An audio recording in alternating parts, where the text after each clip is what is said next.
है। कैसे बैठक को देख रहे हैं, क्या क्या कुछ निष्कर्ष इसमें निकला है, प्रस्तावक को लेकर क्या डिटेल, किस तरीके से प्रोसेस रहेगा पूरा सर? देखिए, एनडीए के उम्मीदवार उपराष्ट्रपति पद के लिए कल घोषणा की गई।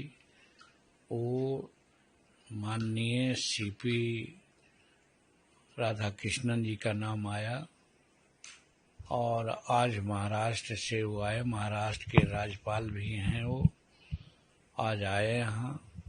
और सभी घटक दल जो एनडीए के हैं, सबके नेता को आज जोशी जी के यहाँ बुलाया गया। जोशी जी के यहाँ हम लोग बैठे, सब लोगों से परिचय दिलाया गया, सब लोगों ने उनको स्वागत किया और एक मत से ये तय हुआ कि हम लोग सब इनका समर्थन करेंगे। और उन्होंने भी अपनी बात कही कि हमको जिस पद के लिए आप लोग चुनने जा रहे हैं, उस पद की गरिमा को हम किसी भी तरह से हानि नहीं होने देंगे।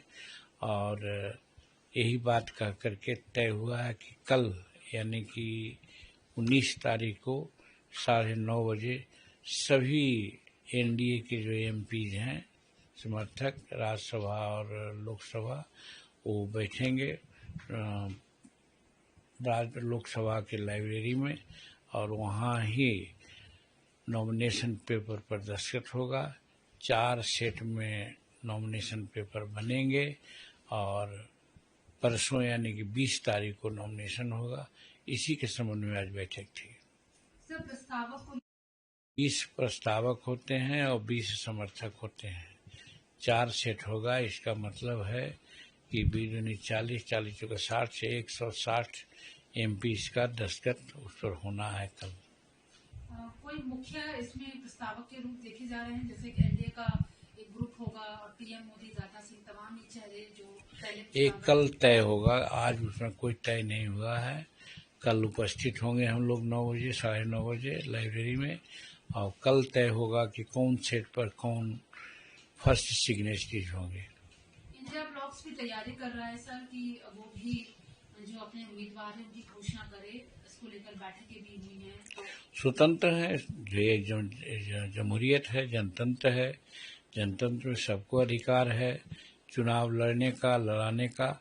लेकिन जब जाना जा रहा है कि एनडीए का स्पष्ट बहुमत है और एक ऐसे कर्मठ, सुजोग, अनुभवी व्यक्ति को, सुब्रमण्यम साहब, इनको राधाकृष्णन साहब को चुना गया है कि राष्ट्रपति के उम्मीदवार होंगे, जिनकी क्षमता को राज्यपाल के रूप में, जिनकी क्षमता को लोकसभा के मेंबर के रूप में देख लिया गया है।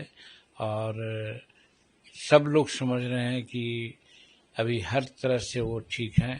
ऐसे समय में आज जो भारत के सामने परिस्थितियां हैं, हम तो यही कहेंगे विरोधी दल के लोगों के साथ कि इनके उम्मीदवारी का ही वो लोग समर्थन कर दें ताकि निर्विरोध चुनाव हो जाए। तो हम समझते हैं कि भारत का शान, मान, सम्मान और बढ़ेगा। इसलिए भारत के मान सम्मान बढ़ाने के उद्देश्य से हम जो विरोधी दल के लोग हैं उनको कहेंगे कि ये कोई कमज़ोर कैंडिडेट नहीं है, हर तरह से सबल हैं। और अगर वो देते भी हैं कैंडिडेट तो रिजल्ट साफ है, हम लोग कम से कम 60-70 वोट से जीतेंगे, इसमें कहीं कोई दो मत है नहीं। सर, झारखंड के राज्यपाल महाराष्ट्र के तौर पर और महाराष्ट्र के तौर पर कैसे देख रहे हैं उनको? हम उनको एक अच्छा प्रशासक के रूप में देखते हैं, ईमानदार आदमी के रूप में देखते हैं, मिलनसार आदमी के रूप में देखते हैं। लंबा उनका राजनीतिक कैरियर है और हर तरह से मृदुभाषी हैं, सब लोगों से मिलजुल करके काम लेना जानते हैं। इसलिए चूंकि झारखंड नज़दीक था, हम लोग उनके कार्यकलाप को देखा था। आज भी उन्होंने स्पष्ट किया कि वर्धा में और कहीं कहीं प्राइम मिनिस्टर के साथ हम लोगों की मुलाकात हुई। उस बात को उन्होंने स्वयं रिकॉल किया कि मांझी जी, तो आपसे हमारी बात वहाँ हुई थी, मुलाकात हुई थी। तो ऐसे सरल आदमी हैं वो, इसलिए हम समझते हैं कि किसी प्रकार की कोई दिक्कत नहीं होगी। सब लोगों को उनको समर्थन देना चाहिए। सर, बिहार में राहुल गांधी वोट चोरी को लेकर जो यात्रा कर रहे हैं, गौरव गोगोई कह रहे हैं कि इतनी जल्दबाजी में एसआईआर क्यों करवाना पड़ रहा है। देखिए, ये लोग किसी भी बात को इस तरह से कर रहे हैं और जैसे लगता है कोई नायाब चीज हो रहा है, नई चीज हो रही है। ये एसआईआर है या मतदाता सूची का शुद्धिकरण है, हर लोग करते आया है, हर इलेक्शन के पहले करते आया है। कांग्रेस के लोगों ने भी किया है, आज एनडीए के लोग हैं वो भी कर रहे हैं। तो इलेक्शन कमीशन का अपना काम है, स्वतंत्र एजेंसी है, वो अपना काम कर रही है। तो वैसी परिस्थिति में किसी को सवाल उठाना हम समझते हैं कि गलत है। और जोड़ा जाता है जिन्हें 20 लाख या 24 लाख वैसे आदमी का नाम कटा हुआ है 20 साल से, जो मृत हैं, उनका वोटर लिस्ट में नाम चल रहा था। क्या उनका वोटर लिस्ट में नाम चलना चाहिए? वैसे लोगों का जिनका नाम डबल ट्रिपल दे दिया गया है, उनका नाम रहे। वैसे आदमी का नाम दिया गया जिसका कोई पता ही नहीं है। तो ये तो इलेक्शन कमीशन का सतत प्रक्रिया है कि वोटर लिस्ट शुद्धिकरण के लिए हर इलेक्शन के पहले वो लोग करते हैं। जहां जहां इलेक्शन होता है वहां करते हैं। ये सिर्फ बिहार का ही मामला नहीं है, दूसरे जगह चुनाव होगा, झारखंड की बात है, तमिलनाडु की बात है, वहां भी इस प्रकार का इन लोग प्रक्रिया अपनावेंगे। तो ये तो सतत प्रक्रिया है, ये कोई नई बात नहीं है। लेकिन रहा तक विरोधी का सवाल है, उनको कोई मुद्दा नहीं है, तो इस प्रकार का मुद्दा लेकर के अपना वो माथा ठोक रहे हैं। आखिर सवाल राहुल कह रहे हैं कि जिन लोगों ने 3-4 चुनावों में वोट दिया है, बिहार में उनका वोट कट गया है।